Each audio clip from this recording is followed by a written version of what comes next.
விழுப்புரம் மாவட்டம் முகையூர் அடுத்த வீர சோழபுரம் ஊராட்சியில் கிராம செயலகத்தில் இன்று துப்புரவு பணியாளர்களுக்கு கைகிளவுஸ் மற்றும் அவர்களுக்கு தேவையான முகக்கவச உபகரணங்கள், மதிய உணவு உள்ளிட்டவற்றை முகையூர் பாரதிய ஜனதா கட்சியின் கிழக்கு ஒன்றிய தலைவர் ஞானாம்பிகை தலைமையில் வழங்கப்பட்டது.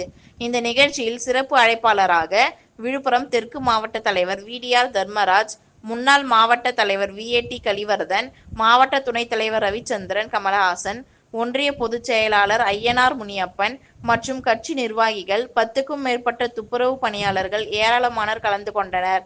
தொடர்ந்து அப்பகுதியில் மழை வருவதால் அதை பயன்படுத்தி மரக்கன்றுகள் நடும் பணியில் ஈடுபட்டுள்ளனர். ரெட் நியூஸ் தமிழ் செய்திக்காக விழுப்புரம் மாவட்ட செய்தியாளர் MR ரவி. செய்திகளை உடனுக்குடன் தெரிந்து கொள்ள ரெட் நியூஸ் தமிழ் சேனலை சப்ஸ்கிரைப் செய்யவும்.